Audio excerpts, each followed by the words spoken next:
Good afternoon, everyone.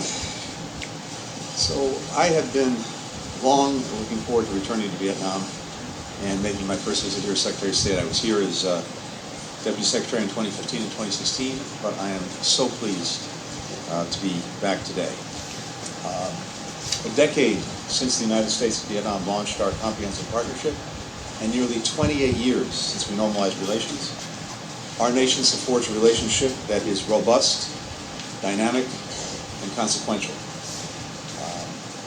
I'm here, at the behest of President Biden, to further broaden and deepen that partnership, following the President's call with the General Secretary last month, and building on earlier high-level visits, including from Vice President Harris, Secretary of Defense Austin, U.S. Trade Representative Tai, USAID Administrator Power, and recently as well, members of Congress. Throughout my engagements today, I focused on how the United States can continue to support Vietnam's success, which is good for the Vietnamese people, for Americans, and indeed for the entire region. Our countries are collaborating on an incredibly broad range of shared interests, and we believe that by supporting Vietnam's ambitions, we advance our own, from the creation of American jobs and the strengthening of American businesses, to progress on the climate crisis that affects all of us, to preventing pandemics. I also focused on how our countries can advance a free and open Indo-Pacific, one that is at peace and grounded in respect for the rules-based international order. When we talk about free and open, we mean countries being free to choose their own path and their own partners, and that problems will be dealt with openly, rules will be reached transparently and applied fairly, and goods, ideas, and people will flow freely across land, the seas, the skies, and cyberspace. In my meetings with General Secretary Chong, with Prime Minister Chin, with Foreign Minister Sun, and External Relations Commission Chairman Chung, I discussed our work to promote broad-based prosperity in Vietnam and throughout the region, including through the Indo-Pacific Economic Framework. Vietnam's joined negotiations on all four pillars of IPEF, and that will help lead a race to the top on the issues that are shaping the 21st century economy, including supply chain resilience, the clean energy transition, digital connectivity, and that will benefit Americans and people across this region.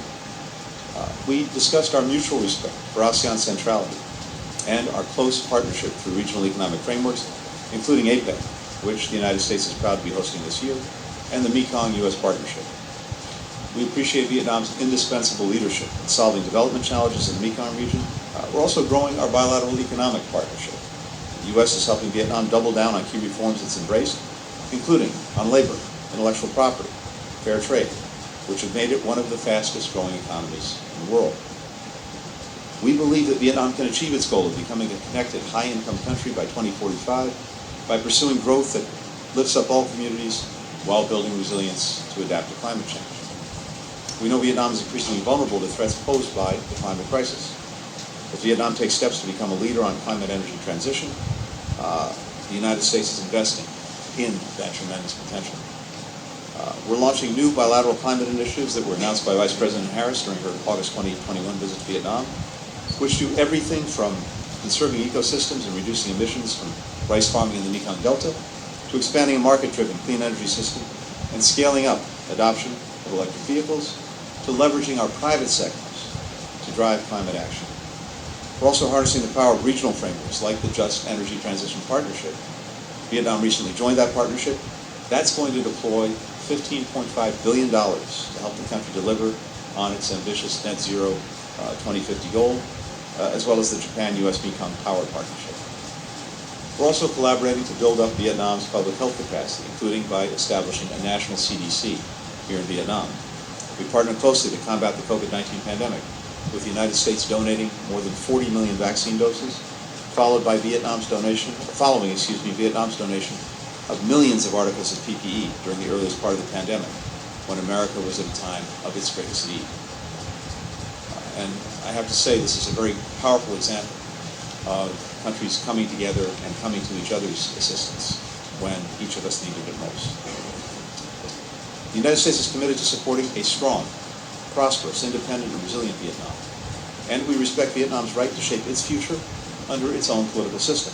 Finally, the United States is committed to our ongoing work to address the legacies of the war, even as we focus on the future. This is a matter of trust, of commitment, and of duty.